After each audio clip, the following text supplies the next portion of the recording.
Just outside of Palmer, on the way up to Hatcher Pass, is a very special piece of land.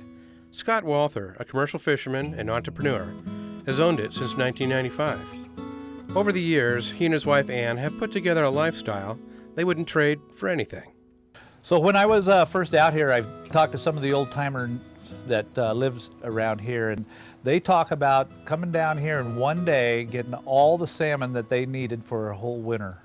And they'd pickle it and can it and so forth. And one day they'd harvest all the fish they needed. And they told me back in '95 that there'd been a major decline at that time. These streams used to be absolutely choked from Palmer to Sutton to Willow. And that's just not happening now. So Scott has decided to do something about that. But saving salmon wasn't part of his original plan. Well, I started out knowing that they were going to build this ski resort right over here, and I thought this would be a great place to build 50 cabins. So when I started to do my 50 cabin development, and I had the various biologists out here from the agencies, that's when I started realizing from them that this was a very unique, this was the main king salmon nursery for the whole Little Sioux. So once I realized that, I abandoned the cabin idea and really got into this needed to be preserved. And this not only preserved temporarily, but in perpetuity.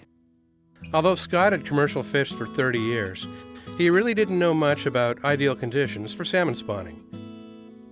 But when he decided to preserve over 170 acres of his land, he got to be quite the expert. In fact, he became a kingmaker. This is a perfect environment for salmon. This area here has all these streams that are coming in. The ones behind me there's one here and one there. They go back up into spawning areas. The fish come into here, go up there, spawn. The eggs are up there until they hatch, and there's cobbled bottoms back up in here that are ideal for holding the eggs in place. After they hatch, they meander down here to this pool. They stay in this pool probably a couple of days before they start working their way back into these back channels that they'll spend the winter in. As a kingmaker, Scott has preserved a lot of his land, and he knows that it'll always be an excellent habitat for salmon. But from what he's learned in the last couple of years, he also knows how fragile the environment is. Back in the pioneer days here, people homesteaded on all the rivers. These homesteads and farms are now divided up into subdivisions, and the higher priced lots are closer to the water. Then you have a lot near the water, you cut all the trees down, and all of the trees are all buffer zones for protecting the habitat. And you get the bugs, the nutrients that come off of there. When you replace it with a lawn and put fertilizer on there, you basically cut out the food for all the invertebrates that the salmon fry would consume. No question, the biggest impact on salmon habitat is man. By filling in wetlands, taking out trees, or building docks, there are significant impacts on critical salmon habitat. When people come in and they own a piece of the Little Sioux or a back channel of it, and they decide that they're going to straighten it or adjust it, they don't really realize what they're doing.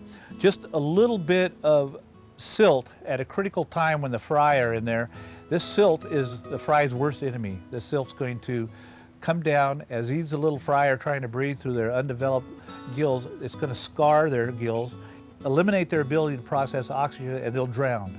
Removing all the brush so that you can get to the water causes erosion. People don't understand that just a little tiny bit of bank erosion or impact can cause this. And depending on what time of the year that is, what the flow is, that silt can have an impact 1,000 feet downstream. There's so many things that happen with just a tiny little bit of impact, and private landowners need to understand that. If you'd like to know more about how you can help preserve critical salmon habitat and become a kingmaker, contact the Salmon Project at 907-942-1198. This easement is going to guarantee that this property is not damaged environmentally forever. And that is a legacy, if I can use that term, that I'm proud of.